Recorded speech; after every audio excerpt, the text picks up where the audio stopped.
여러분, 혹시 이런 생각 해보신 적 있으신가요? 밥을 줄였는데도 배는 그대로고, 단 음식을 거의 안 먹는데도 혈당 수치는 좀처럼 내려가지 않는 이유가 뭘까? 운동도 나름 한다고 하는데 몸은 늘 무겁고 아침마다 일어나면 얼굴이 퉁퉁 붓고 하루가 시작부터 피곤한 이유 말입니다. 많은 분들이 이렇게 말씀하세요. 내가 의지가 약해서 그래. 나이가 드니까 어쩔 수 없지. 그런데 오늘 이 시간에 제가 분명하게 말씀드리고 싶은 건 그게 아니라는 겁니다. 여러분의 문제가 의지나 노력 부족이 아니라 몸속 세포 상태가 이미 예전과 달라졌기 때문이라는 사실입니다. 그리고 더 중요한 이야기 하나, 이 굳어버린 세포를 다시 부드럽게 되살리는 방법이 생각보다 아주 단순하다는 겁니다. 특별한 약도 비싼 건강식품도 아닙니다. 매일 아침 소금물 한 잔입니다.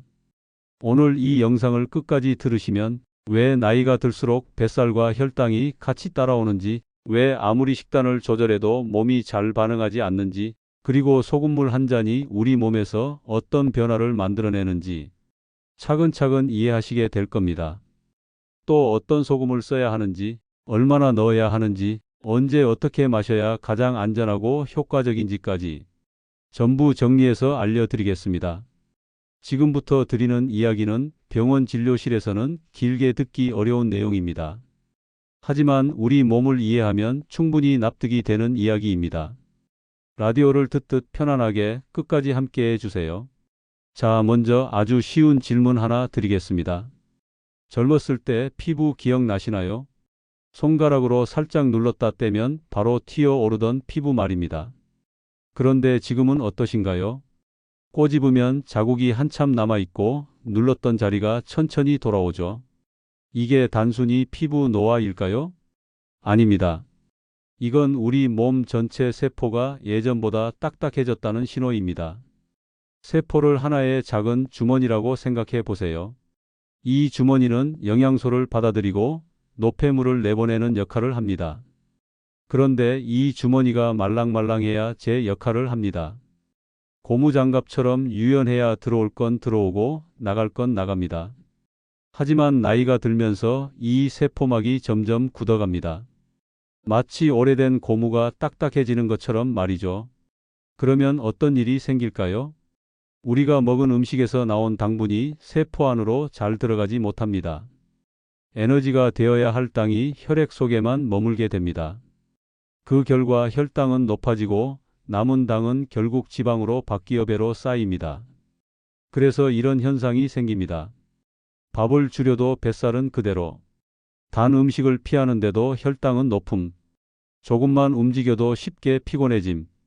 이게 바로 세포가 굳어버렸을 때 나타나는 전형적인 신호입니다. 의학적으로는 이걸 이렇게 표현합니다. 세포막 유동성이 떨어지고 인슐린 저항성이 증가한 상태라고 말이죠. 말은 어렵지만 쉽게 말해 세포문이 잘 안 열리는 상태입니다. 그렇다면 질문이 생깁니다. 왜 나이가 들면 세포가 이렇게 굳어질까요? 가장 큰 이유는 미네랄 균형 붕괴입니다. 젊을 때는 우리 몸이 미네랄을 잘 붙잡고 있습니다. 하지만 나이가 들수록 조금씩 새어 나갑니다. 땀으로, 소변으로, 호흡으로 계속 빠져나갑니다.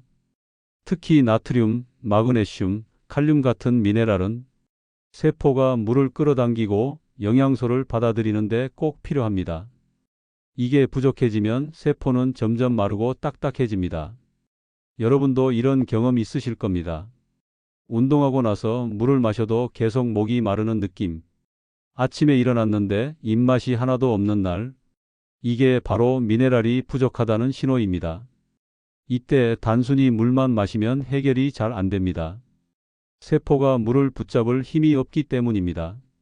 그래서 이온 음료를 마시면 갈증이 빨리 가시는 거고, 국물 있는 음식을 먹으면 입맛이 돌아오는 겁니다. 하지만 매번 이온 음료나 짠 음식을 먹을 수는 없습니다.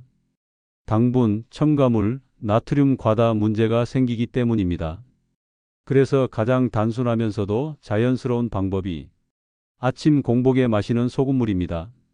밤새 빠져나간 미네랄을 아침에 바로 채워주는 겁니다.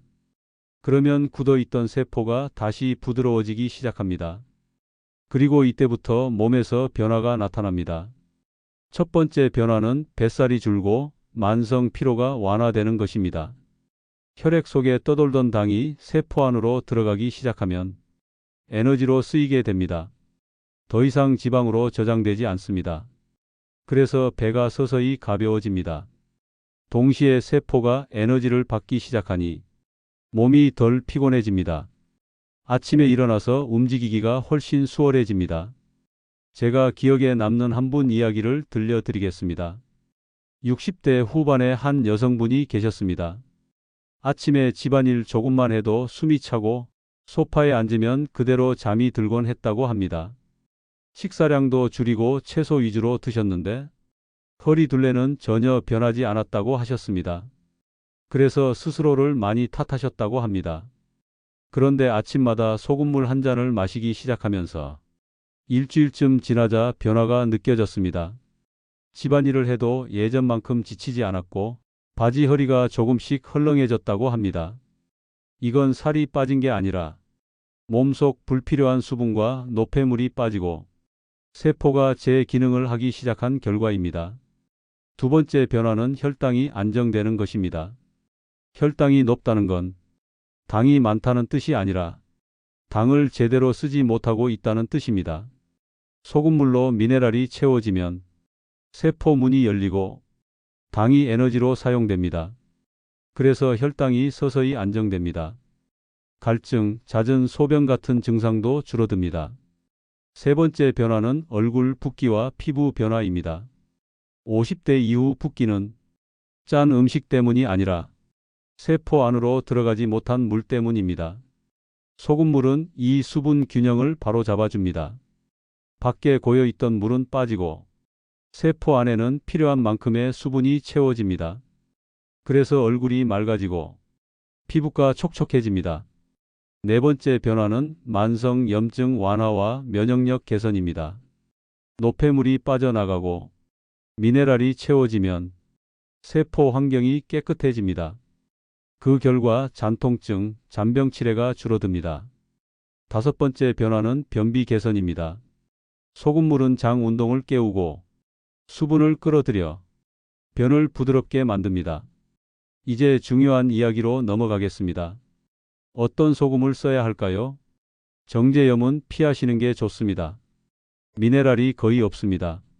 천일염, 핑크 솔트, 용소금은 괜찮습니다. 처음 시작하시는 분들은 천일염으로도 충분합니다.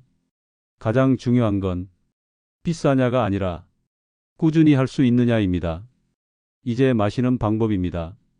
아침에 일어나자마자 공복에 미지근한 물 200ml에 소금 아주 적은 한 꼬집 천천히 입에 머금고 마십니다.